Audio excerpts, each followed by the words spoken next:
You're on a journey through the Bible to experience the epic story of God and to learn your part to play in the unfolding drama. Prepare for your role as you learn your history, your enemy, and your king.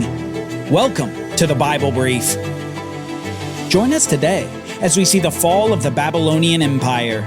A prideful king makes a drunken decision, and his empire falls the very same night. You're listening to the Bible Brief.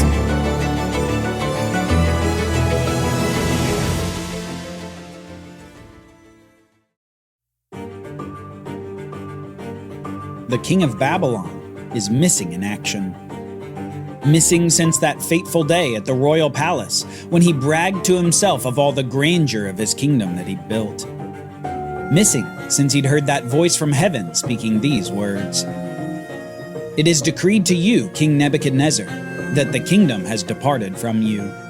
You will be driven away from mankind to live with the beasts of the field, and you will feed on the grass like an ox. And 7 times will pass over you, until you acknowledge that the Most High rules over the kingdom of mankind and gives it to whom he wishes." Nebuchadnezzar would be missing from rule for 7 years. 7 years of humiliation. 7 years living with the mind of a wild animal. The proud king of Babylon would be humbled by God until he recognized that the Most High rules. And so the 7 years pass, until the king finally returns to himself, discovering a previously unknown humility.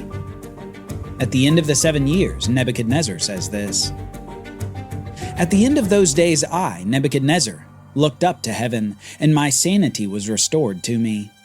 Then I praised the Most High, and I honored and glorified him who lives forever.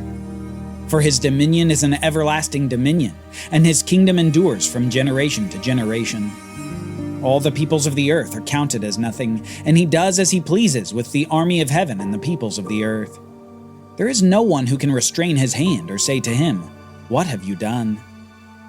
At the same time my sanity was restored, my honor and splendor returned to me for the glory of my kingdom.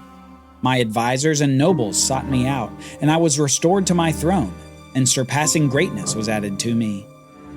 Now I, Nebuchadnezzar, praise and exalt and glorify the King of heaven, for all his works are true, and all his ways are just, and he is able to humble those who walk in pride." God used the king of the large empire to illustrate the truth that God is king over all kings. He can give dominion to whomever he wills. People aren't owed subordinate sovereignty by God. Instead, he grants it for his own pleasure and his own purposes. No ruler is independent of God, and no power exists outside of God's sovereignty.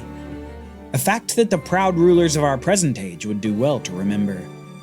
A fact too quickly forgotten among the kings of Babylon.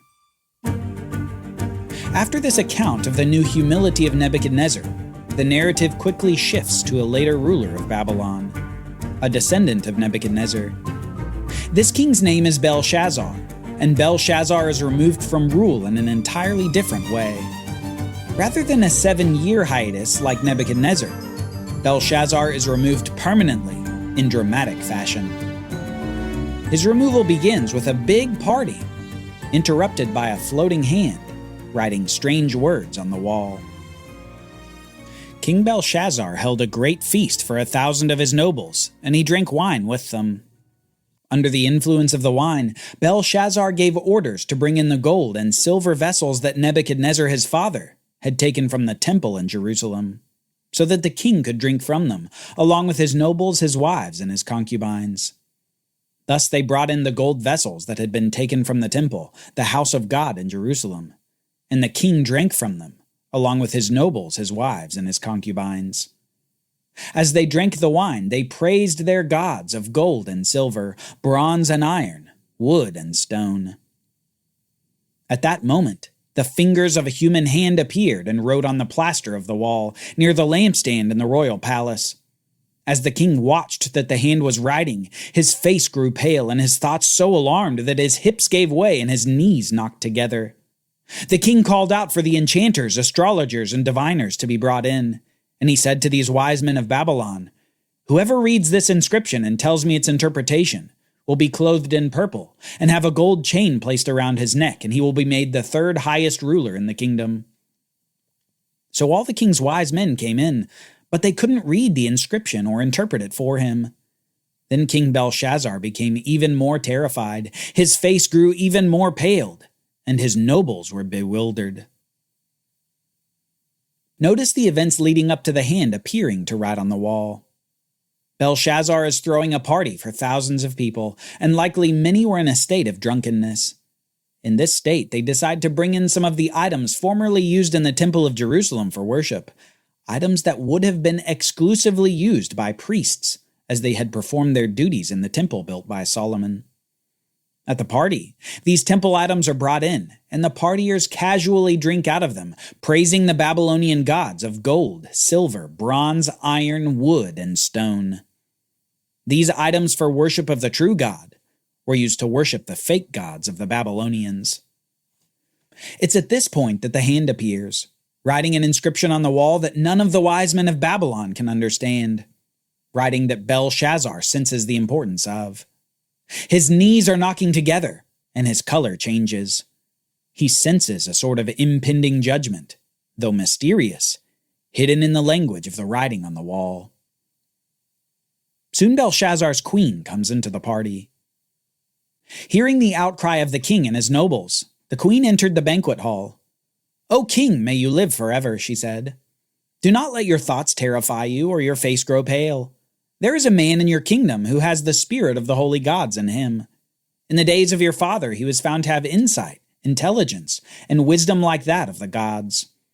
Your father, King Nebuchadnezzar, appointed him chief of the magicians, enchanters, astrologers, and diviners.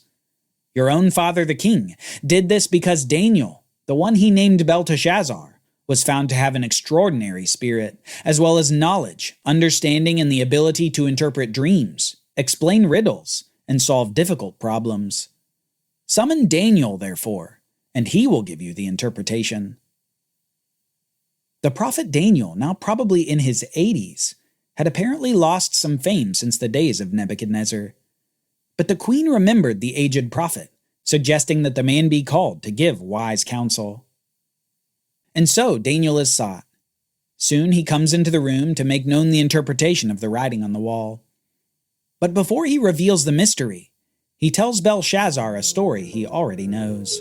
The story of Nebuchadnezzar, humbled by his 7-year banishment from rule.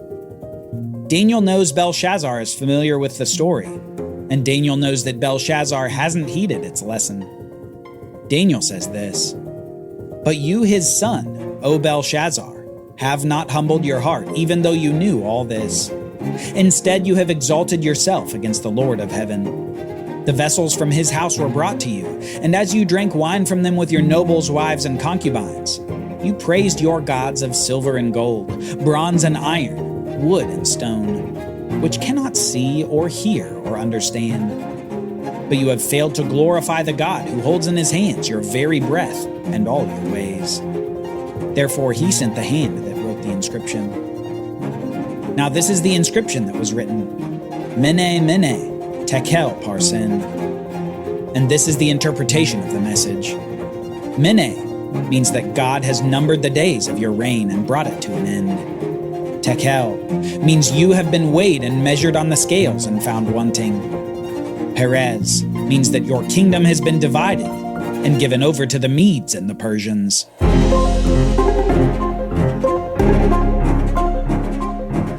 It happened that very night. The shift from the Babylonian Empire to the Medo-Persian Empire was swift. In a single night, by the judgment of God, Belshazzar's reign and the dominance of his empire is decimated. The king is slain, and Darius of the Medo-Persian Empire rises to take his place. In the life of Daniel, Nebuchadnezzar's dream of the statue had moved from the gold head of Babylon to the silver kingdom of Medo-Persia. Daniel himself would face new challenges under the new empire, challenges involving prohibited prayer and hungry lions. But overall, Daniel prospered during the reign of Darius and during the reign of Cyrus the Persian. And chronologically, after the reigns of Darius and through Cyrus, Daniel's part in the story comes to an end. Daniel was a prophet, faithful to God no matter the cost, and God gave him incredible insight into the future of the world. Through Daniel, God gave hope to the exiled nation, a nation in exile looking forward to the end of 70 years away from the land.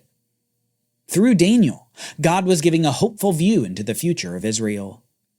This hopeful future included a preview into future empires, details about God's plan for the nation, and exact timing for when the coming king would arrive on the world stage.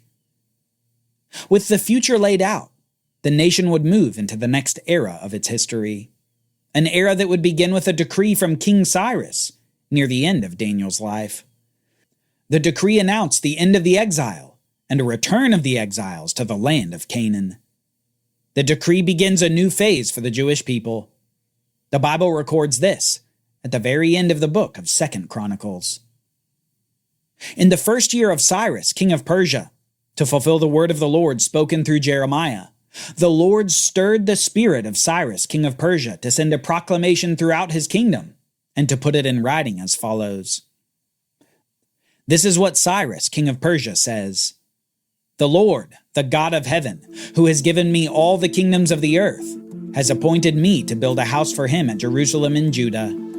Whoever among you belongs to his people, may the Lord his God be with him, and may he go up. The people are now allowed to return to the land, and Cyrus will help finance the rebuilding of the great temple in Jerusalem. Expectation among the Jews is surely brimming. Finally, the time to return is now.